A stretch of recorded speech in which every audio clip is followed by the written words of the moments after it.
Welcome back, everyone. Happy Tuesday. Welcome back to the SportsLine Model Show. I'm your host, Mackenzie Brooks.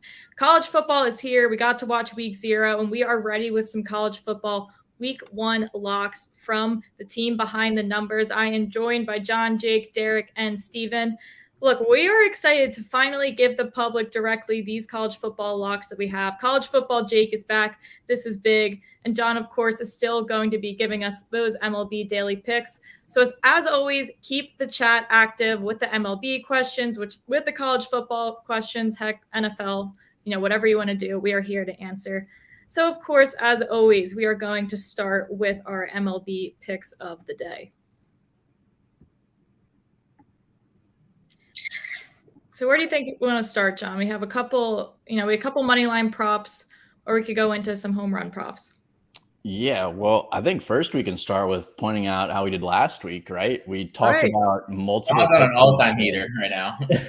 We talked about multiple picks on the show yesterday. We answered multiple of y'all's questions, like 3 or 4 of y'all's questions, and I think hit on every one of our thoughts there as well. So, right, you guys want some more picks? We'll get into them.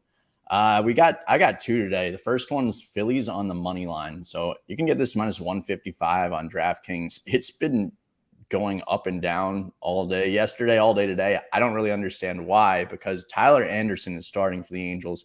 He's been awful lately. Not only is he getting hit hard, but he hasn't pitched more than 5 innings in any of his starts in August. Michael Lorenzen is pitching for the Phillies. He was great for 2 starts for the Phillies, but he had his no-hitter. He threw 124 pitches in that no-hitter, and it kind of threw off his entire routine. It took 9 days for him to make another start after that. He really struggled. He finally got back into his routine. He struggled in his second start, but I think he's finally due to get back into it, back on his routine, and he's facing the second worst team in the league in weighted on base average against righties in August, while the Phillies are ranked 7th in the league in weighted on base average against lefties in August. So the Phillies could be without Craig Kimbrell after pitching 2 days in a row, but they have more than enough options in their bullpen to cover, especially if they have a save. The Phillies bullpen is also ranked 7th in August, and the Angels is ranked 28th. And obviously that's a major problem because, as I mentioned earlier, Tyler Anderson hasn't gone more than 5 innings yet. So that means likely 4, maybe 5 innings for the Angels' 28th ranked bullpen. Phillies are also 16-9 and 8-3 at home in August, while the Angels are dead last in the league in record in August. It's 7-18 and 4-8 on the road. Buying was not the right move for them. No, it wasn't. Well, also, yeah, I like what you said with Michael Lorenzen. He had 124 pitches. That really screwed him up, but now he's 2 starts past that, so he should be fine. Bryce Harper is starting to hit for a little more power. Trey Turner had 2 bombs yesterday. The Phillies are hot. The Angels aren't. I like this pick a lot. I'm surprised it's only at minus 155. This might be a homer stat that I just know, but weren't there 3 different Phillies players to have 8+ home runs this month, which is like kind of insane? Probably that makes sense because Kyle Schwarber has been on a tear as well. I'm guessing he's the third. I think it was him. Yeah. Yeah. Turner has 2 multi-home run games in the last 2 weeks. So like in the last 10 days, last 10 days stats are going up right now. Bryce has a couple homers, and then I saw a stat Kyle Schwarber the other day. I think he has 35 home runs and 35 singles, which is wild. So I saw a stat that Schwarber is on pace to be the first player ever to have 40 home runs in a negative WAR. Interesting. That's also a wild stat. That's a pretty wild stat. We have a question in the chat about the Brewers Cubs under 7 runs. Do we see any value there? Yeah, so that one's tough for me. That's one where I would have to look at the Wrigley wind because that's obviously a major factor. I'm assuming it's either blowing in. Yeah, either blowing in or staying steady with where the number's at. But the thing for me is these teams know each other so well. I do think that both starters are going to pitch well, but they know each other so well that even if they get to the bullpens, they know the stuff that all these bullpen pitchers have. So 7 is such a low number. I guess I would probably lean under if anything, but I don't really love that play that much. So just for viewers quick, if Steven, you can show where is it showing that what the model has projected? So it's important to note for the model specifically in Wrigley Field weather. it doesn't factor in how much the wind will affect Wrigley Field. So that's essentially where Jake and I come in, and we look at the weather specifically at Wrigley Field because we know how much it affects the ball, and we'll come in and make an adjustment in that sense. And you can see the sim doesn't add up to 100% because there's a chance of a push. So that if you're wondering why it's only like 88% combined, that's why. Okay, that makes sense. Another question about the Mariners, if we want to hit this quick too. Yeah, I mean, you can't go wrong betting anything for the Mariners right now. Mariners run line, parlaying their money line, an alt line, a first five minus a half, a Julio Rodriguez, anything, hit RBI, home run, whatever you want with him. JP Crawford's hot. Anything Mariners right now is likely to hit. Right. Julio to get 4+ hits and the Mariners run line. He has 4 hits in 5 of his last 10 games. It's insane right now what he's doing. Yeah. Right. Well, we'll move over to one of your guys' money line picks. Another one that John had was the Rays money line at the Marlins at +102. Yeah. So the other one we've got value on are the Rays against the Marlins here. And I actually totally forgot to look up the exact number, but the Rays have won something absurd, like 20 of the last 22 or 23 games against the Marlins when they've matched up, which is important to note because these are interleague teams. They don't play that often every year. So that dominance has gone back 5, 6, 7 years from the Rays. But this is a very interesting matchup because if you look at these two starters, the starting pitchers, their numbers on the surface, it doesn't really help you much. Aaron Savali has been dominant all season, and he's been great since he's arrived at Tampa. He's been solid with 1-1 with a 3.54 ERA and 4 starts. The Mariners also haven't seen him pitch yet this season, so it could take a time or two through the lineup to figure out his stuff. Sandy Alcantara is better at home, going 2-4 with a 3.61, and he's 3-3 with a 3.02 ERA in his last 7 starts. But he's 6-11 with a 4.16 ERA on the season. So what that tells me is he's kind of getting the Jacob deGrom treatment, is even when he does pitch well, his team just doesn't score runs for him for whatever reason. And I actually heard a stat on the broadcast yesterday. I don't remember the exact number, but I know it's a few off. I believe they said it was 9 of Alcantara's 26 starts this season. The Marlins lineup has gotten him exactly 0 runs of support. 9 of his 26 starts, 0 runs of support. So that's a pretty incredible stat for me. Even when he's pitching well, it seems like the Marlins can't get him wins. I mean, you can tell by his 6-11 record in a 4.16 ERA. And Sandy actually faced the Rays a month ago. He pitched a complete game, allowing just 1 run, but that means the Rays have seen his stuff. The Rays are also ranked 4th in the league in weighted on-base average against righties in August, while the Marlins are ranked 20th. The Rays are also 15-8 in August, while the Marlins are 9-15. And both sides have all their bullpen pieces available. And I would definitely favor the bullpen in the Rays that didn't just demote their closer, meaning the Marlins. David Robertson was just moved out of their closer spot. So I trust the Rays a lot more there. Yeah, it's 21-3 since 2018 for the Rays. I just looked it up. That's pretty crazy. That's so absurd. So how, when you think about the model, like, do that many seasons ago, start to impact that value at all? Yes and no. I think when you get to certain teams obviously are very bad for a while and then they become good in the sense of you're rebuilding.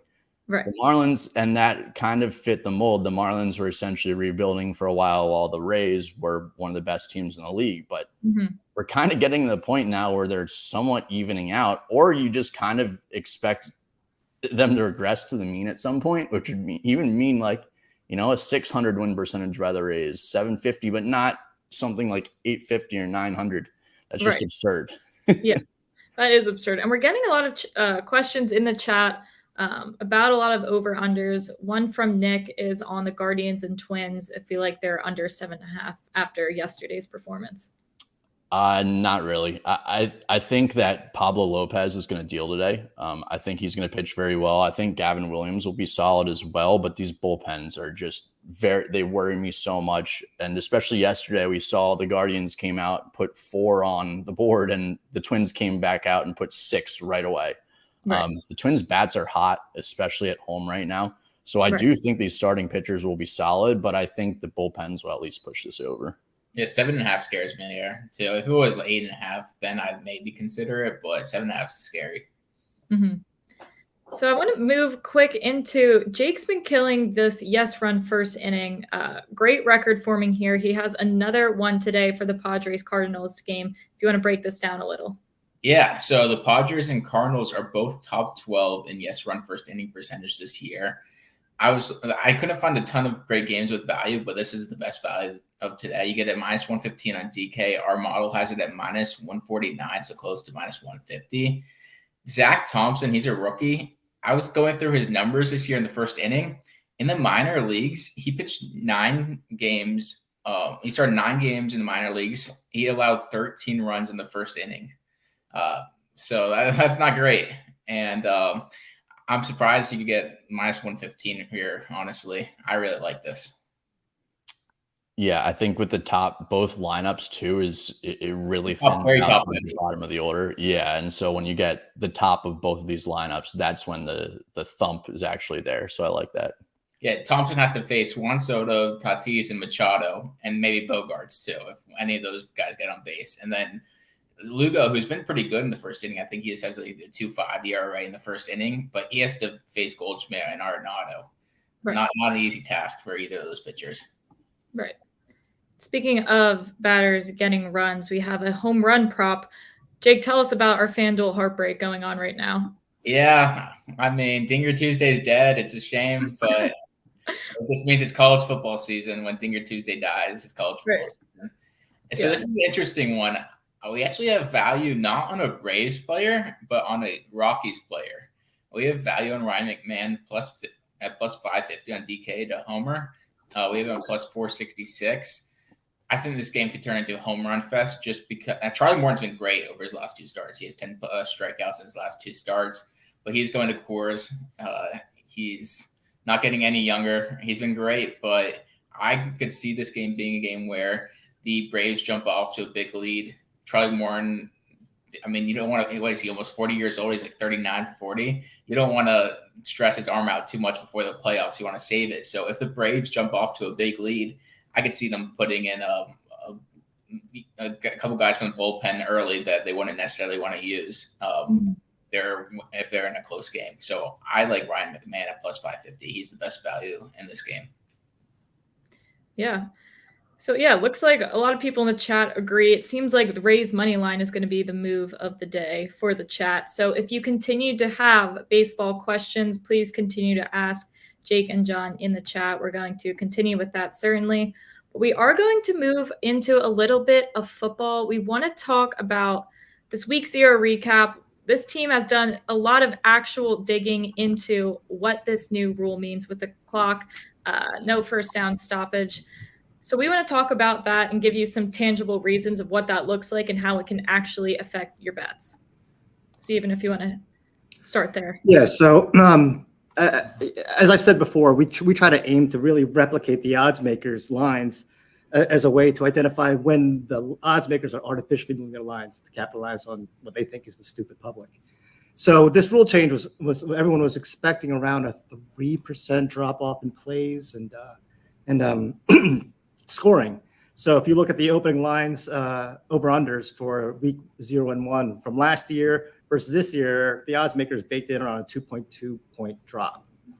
It looks like after, again, the first week 0 games, that you look at these teams here, any team that was running a decent amount, because I'm assuming that a higher percentage of first downs through the run stay within bounds, and so the clock's not stopping. Whereas passing plays are more often on the edges, and receivers, once they get the first down, might step out and that kind of thing and stop the clock. So you see a team like FIU, which had 4 passing yards, I think, last week. They ran 44 plays versus an average of 68 a year ago. Navy, obviously a run only offense. It was 14. It was minus 14. UMass going down. There are a couple teams that were well above their last year's average. Ohio, but they had their starting quarterback got hurt, and they were down by 2 scores late, so their backup was throwing a lot of passes. Mm-hmm. And Louisiana Tech, who had more, but they had 333 passing yards to FIU's 4. So the only two teams that were disproportionately above last year's average in plays had extenuating circumstances. Right. So again, small sample size, we might be a situation where the impact of the rules are more significant than expected. And instead of a 3.5% drop off in plays and scoring, it might be closer to 5, 6, or 7. And the one other subtle thing I noticed is last year's over under was bet down by an average of 1 point by kickoff. This year, so far, they've been bet up half a point. Right. So I'm thinking there might be an opportunity where the public hasn't quite caught on to this potential issue and is betting overs more at a higher rate than they should, which could impact the line movement. So when you're betting, if you like an under for a game, A, look if they're both run-oriented teams, and B, maybe wait until closer to kickoff to see if you can get a couple extra points in the line. Yeah, so I was talking to Bud Elliott this morning, and I think this is going to impact teams who are like 14 to 24 point favorites who are run heavy, and that's what you could see in the model this week, which we'll get into with our favorite picks. But it's the teams that are run heavy who are going to get first downs and aren't pass heavy, like the Kentuckys, like the Iowas, that it's going to affect. Yeah, so just to wrap it into perspective, these teams that are run heavy offenses will likely be seeing the impact of this more than teams that aren't, as we look at teams like Navy. And this was 9 of 13 teams are seeing this difference. The 4 that we don't have on the screen kind of had, like Steven said, some kind of exception that was the reason why they ended up weirdly having more attempts than they did in the 2022 season.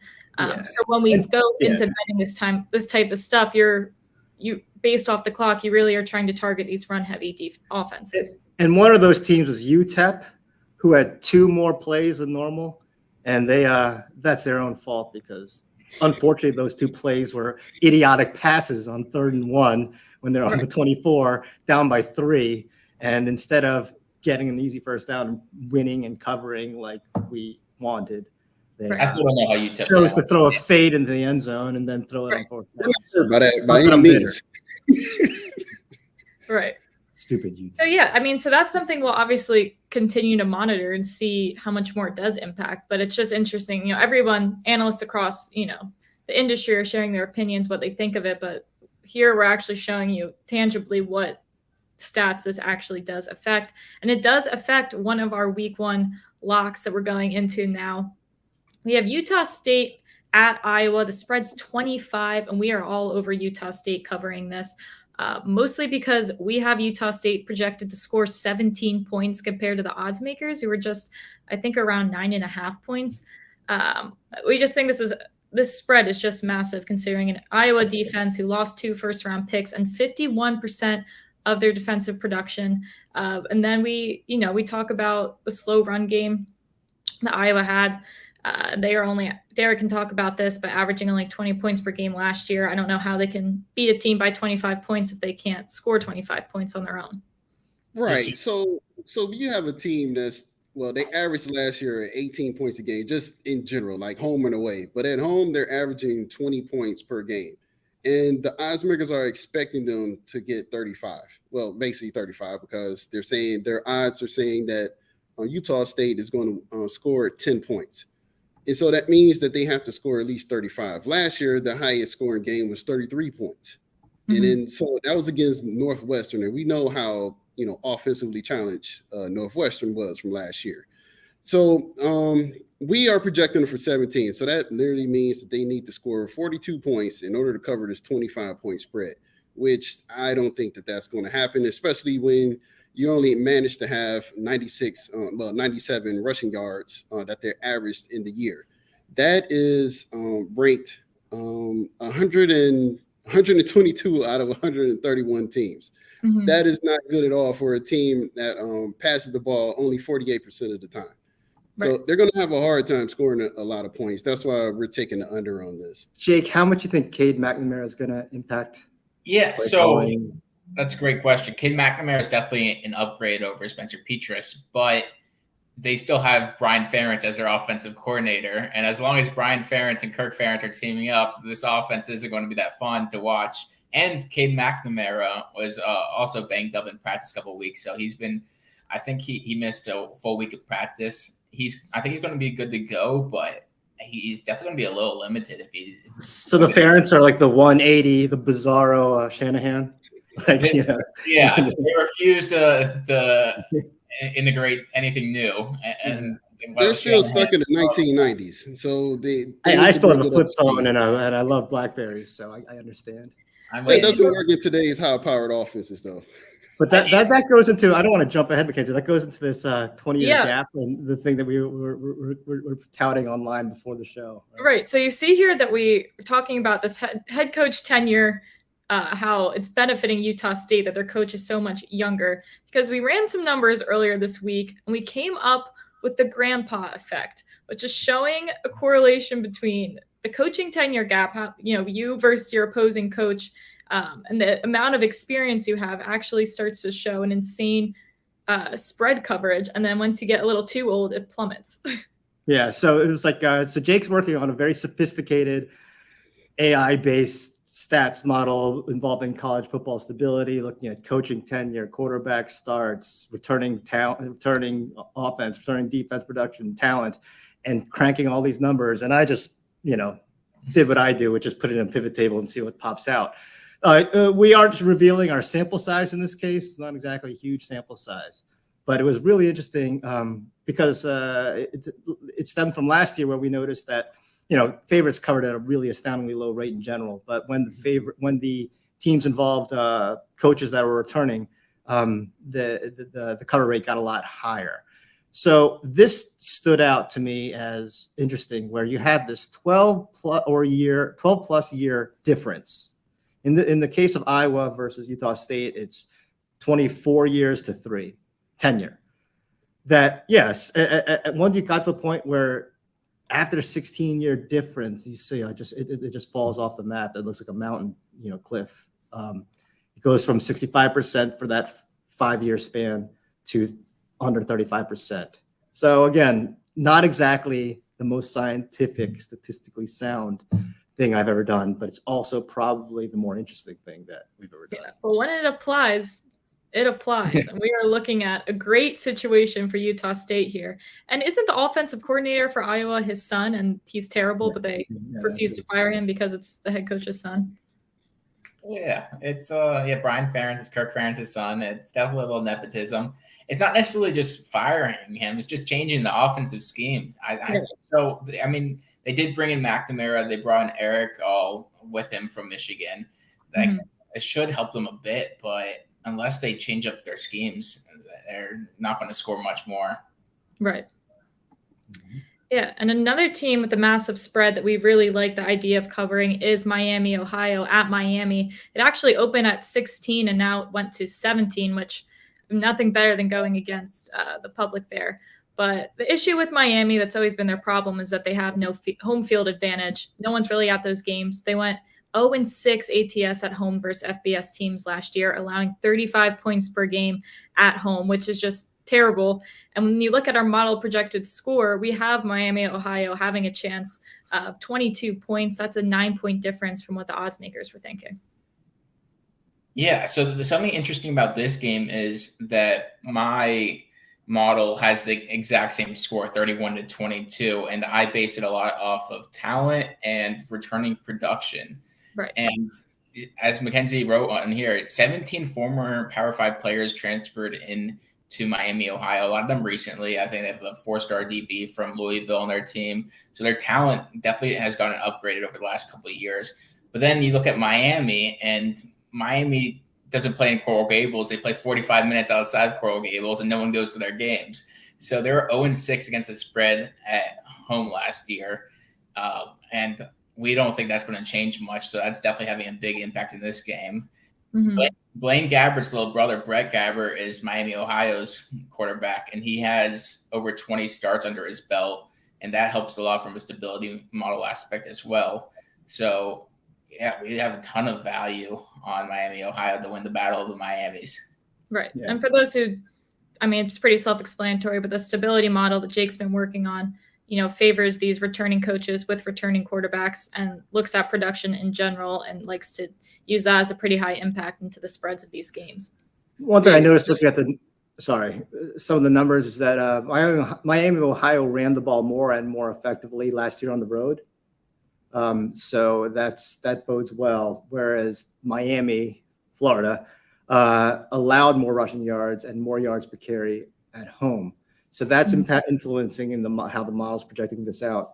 And even though the model actually likes the over in this game, because it likes Miami of Ohio to score more than 14.5 points, this could dovetail into that earlier conversation about the clock, fewer plays. Because both teams, Miami is basically a 50-50 pass rush offense, where Miami, Ohio is average 37 rushes versus 26 pass attempts a year ago. Mm-hmm. So fewer plays, less time for Miami of Florida to reach an 18-point cover. Right. Yeah, one of the things you need to look at with this game is that Miami of Ohio is coming down to Miami, Florida. It is going to be it's forecast to be a high of 92 coming up this weekend. And then it's going to feel like over 100 degrees. On the Friday, most likely when Miami of Ohio leaves Oxford, Ohio, to come down to Miami, it's going to be about 85. But they don't have the kind of humidity that is down in Miami. So they're going to Derek's from Ohio, so no one complains about South Florida weather like Derek. Blah, blah, blah. I get it. It's a lot cooler in Ohio. Hey, look. Go back to Ohio if you like it. I love the hot sun. It's great. But when you're playing football and you have 20, 30 pounds of pads on, this is going to weigh them down. They're going to have they don't have enough depth in order to compete with them for the whole entire game. These guys down here, Miami of Florida, has been playing this the whole entire summer. It didn't weigh down Middle Tennessee State when they put up 45 against Miami last year.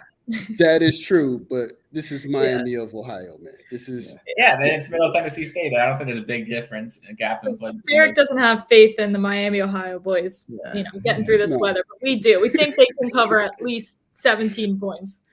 Absolutely. All right, we'll see. And we have so let's hit the chat a little bit. Rick asking about Illinois Toledo, and I think he was liking the under. Is that the game we kind of have value in? Let me find it for you.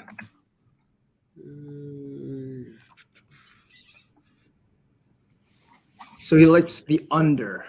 Illinois unders aren't a bad idea ever, especially since last year. But their defensive coordinator did take over the head coaching job at Purdue, which could hurt them. We liked the under as well when it opened at 49, and we only had 44.5. But the line looks like this is a consensus line, so shop around. The consensus line seems to have dropped 3 full points. It's a pretty big drop off, especially considering 67% of the people, according to our data, have bet the over. So it looks like the smart money has been on the under, and so some of the value may have been disappeared, unfortunately. Okay, good to know. Yeah, we lean under. We lean under as well. Okay. Just my unbiased opinion. I would take Toledo with the money line, but hey, that's just me. I keep talking about Ohio because Eric here just can. I hate people like that. So it's not like I talk about the Ravens all the time, right? It's like I don't. Oh my God, give me a break. Never do that. I never abuse my position. He likes Toledo, not Miami, right here. One thing on Toledo, they did, because I think we backed Toledo on the road a couple times last year, and they score a lot less on the road than they did, at home last year. Just a little warning. And Illinois' defense was excellent last year. Did Illinois lose defensive? They lost a lot and they were awesome in general. Talent. They lost a decent amount, like Sidney Brown. I think they had 3 DBs drafted in the top 4 rounds, but they still returned around 65% of their defensive production. Mm-hmm. They were a really nasty defensive line, and they returned everyone on the defensive line. So I think I have a very similar score using the stability that you have in the model. Yeah. Right. And we'll move over to another chat question. Zach Phelps asking about Cal North Texas. The spread's 6.5. I don't mind this at all, playing North Texas to get the win. Chandler Rogers. North Texas, big time. Yeah, so Chandler Rogers is a transfer from Louisiana Monroe, and he was pretty good there. And Yeah, we don't have confidence in this because when you have a quarterback transferring from a different school, we're not going to just. It's two transfers starting against each other. Sam Jackson transferred from TCU. He barely ever played. So I wouldn't have confidence in either side. But I think with North Texas being at home, being underdogs at home, and they have a lot to play for playing against a Power 5 team, a lot of motivation, I think playing that plus 215 isn't a bad idea at all. So the interesting thing is we have pretty much the exact same projected score for North Texas as the odds imply. 24.8 is what the odds would imply, and we have 24.7 in the sim. So the huge value we have is in Cal coming well under the 31.5, 32 points at the team total. So, that comes from this. That last year with a different quarterback, so I don't know if that quarterback is better or worse last year, Jake, off the top of your head. They were 0-5 last year on the road against the best team, and they averaged 11 fewer points on the road. They only averaged 23 a game. North Texas last year, while not great, allowing 26.8, were a lot better than they were on the road, allowing 35.4. So the defense at home, especially defending the run, 1 fewer yard per carry allowed, and versus a really horrible 2.9 yards per carry and 68 rushing yards per game on the road for Cal. So the extreme drop off. So maybe an interesting bet could be Cal under 32 if you're not sure about how the North Texas offense will do. I like that, especially since North Texas returns over 70% of their production on defense. Cal only returned 58% of their production on offense. They lost their starting quarterback who transferred to Louisville. Who else? They lost their top wide receiver who transferred to UCLA. So I think that could be a good play there. Get some of their road games. I mean, Oregon State, who did they have on defense last year? Oregon State was, they're all defense pretty much. That's how they got most of their wins. We know Colorado. Scoring 35 at USC apparently isn't that great, You got to be able to score at least 44 against them. Yeah. They're going to have a new team this year. So. Yeah. I would say, you don't see a big track record of Cal putting up big numbers on the road last year. I want to move into our last pick of our three with South Florida at Western Kentucky. We have Western Kentucky covering the 11.5 point spread. I'll let Jake talk about this because it big time has to do with his stability model and what they're bringing back. Yeah, I was a little surprised that this line's only 11.5. Western Kentucky's at home here. They return Austin Reed, who's back for his second year. Remember, that's where Bailey Zappi went. He went to Western Kentucky. Austin Reed came in after him. And so Bailey Zappi was a 4th-round pick. I think Austin Reed could be a 4th-round pick. Alex Golesh was Tennessee's offensive coordinator last year. He's now the head coach at South Florida. I think could be why the money is going on South Florida a little bit. Like some of these Tennessee fans are rooting for their guy to succeed. Mm-hmm. But you remember that South Florida's head coach before Golesh was Clemson's offensive coordinator, and he wasn't successful at all. I just think that Western Kentucky, with the spread being under 2 touchdowns, I like this a lot. Their defense was really bad last year, especially against the pass, South Florida. Is there anything? Not that returning defense is a good thing in their case, but are they? How does South Florida stand? Well, their last 4 games, they gave up 500 total yards, which is the worst. I guess what's this? We're hoping. If you look at share my screen for a second, Kenzie, we're hoping for a repeat of last year South Florida opening game, where the line was also coincidentally 11.5 underdogs, and they gave up 50 points. But not very good BYU team either. The not very good BYU team. Right. And Western Kentucky, so in Western Kentucky, we have a ridiculous difference in projected team total. 52 points for Western Kentucky versus 40.5 on the line. Because Western Kentucky, they averaged 36, but they, again, at Hawaii last year, they easily covered with 49 points in week 1. Right. So we're hoping that this Austin Reed, and again, the stability of having the same quarterback, who's also prolific. This guy, had over 400 yards numerous times, flirted with a 500-yard game. He's a St. Augustine kid. He's a Jax area kid. We know how good those guys are. Yeah. So against subpar teams in the FBS, he's got a big. The scouting report I read was that precision on short passing is shaky, but he just chucks it down the field, which is what you want to do against South Florida, who allowed, over 9 yards per attempt last year. So may I add that Western Kentucky team total over 40.5 seems like a pretty good valued pick as well now. Yeah, I agree. I think it is. Yeah, especially if you think South Florida's offense will get better with their new coach. And so the spread might be a little concerned about that. Maybe it's a shootout both ways. Right. I wonder what Gold is going to do on offense to start off, because you see what he did with Hendon Hooker the last couple of years at Tennessee. They were just pretty much an air raid attack. And Byron Brown, I'm not sure if he's capable of being an air raid quarterback. I think he was pretty good his last couple of starts.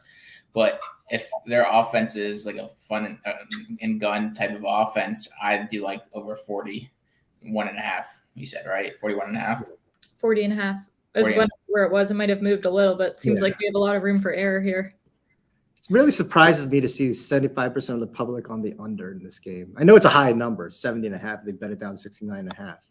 But then that's a 75% is a lot. Right. Is there anything weather concerns in Western Kentucky? No. Florida's moving out of the hurricane, but Wasn't Bowling right? It should be clear for over there. But I mean, just to point out a crazy stat from South Florida, their last 4 games, from last 4 openers against FBS schools, they've been outscored by 175 points. Is that a lot? They've been outscored by 175. It's crazy. Is that bad? Is it like cricket where the score is like 1,100 to 856 and like the I don't understand. I mean, it's a decent bowling game right there, 170. It's all right. Yeah, exactly. Speaking of unders, this is actually a great question. I'm not positive we have the answer right away, but TJ Parker was asking about, we talked about unders in week 0. Mm-hmm. Was there a first quarter trend maybe that we saw, even if it wasn't? Well, I know the cover 3 guys were all over that Notre Dame Navy 0 points. Navy, they didn't score. Navy under half a point in the first quarter, and so And Notre Dame Hartman didn't start going off till the second, so I bet that one came under. Not the UMass game. FIU Louisiana Tech started slow and ended slow, but had a high scoring second quarter. Right. San Jose State USC was a little slow. I wouldn't be surprised if those were under as well. Ohio San Diego State, neither team did anything to really start the game. It was 6-3 for a long time. And we all know UTEP and Jacksonville State stunk it too. Hawaii Vandy was fairly high scoring to start, right? I don't have the lines, but if I had to guess, but I would say if I had to guess, 5 out of 7 came under. Yeah, I bet you. I don't know what Florida International Tech was. There's 14 points scored in the first. Probably either 13.5. Yeah. But I'd say it was close to 50-50 or a little lean, maybe 5. I would say at least 4 and 3, if not 5 and 2. 4 and 3. Yeah, 4 and 3. You think that's like a week 0 kind of trend, or maybe adjusting to the new clock rule type of situation? I think it was the new clock rule. I mean, I've never paid so much attention to the guys with the first down sticks as this week, but I just saw Notre Dame because I was locked in because the cover 3 guys were all about that under 0.5 points. Right. Notre Dame actually busted out Navy actually had a pretty nice couple of runs to start their opening drive. Mm-hmm. But I just seemed maybe they're in Ireland. Maybe they were like experienced guys. It seemed to take a while to set those. It also wasn't great weather in Ireland. But. Yeah. Right. So that's another thing. Yeah, maybe that was the impact that's there. True. So we'll take one more question from Rick. Asking about the Tennessee game. I know we lost that offensive coordinator, but maybe they still have value in their week 1 matchup. Tennessee's playing. Let's see. Tennessee is playing Virginia. Yeah. I mean, we love Tennessee. I think we have them as like our number. No, we don't have any kind of value. I mean, so if like our ranking, but our projected for Virginia is basically exactly what the odds are projected. Odds say 14.8. We have 14.3. So we actually have Tennessee a little bit below the 42.8. Probably because of who they lost on offense and a coordinator. I think that you do a favorite. Yeah, I think the Joe Milton stats look off. I don't think he's going to attempt 9. You don't think he's going to have 9 pass attempts? Yeah, well, that's your fault. Yeah, it is my fault. It's not my job, I don't think. Sometimes players' depth charts get accidentally changed by a data provider. I won't blame Jake in this case. And so we just had he's not being projected properly there.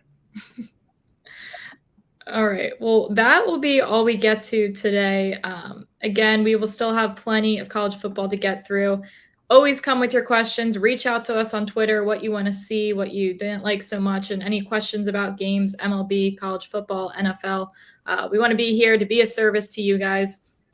So absolutely tune back in on Tuesday. We might be around on Friday for another Q&A show. But if that's not the case, we will see you guys next week.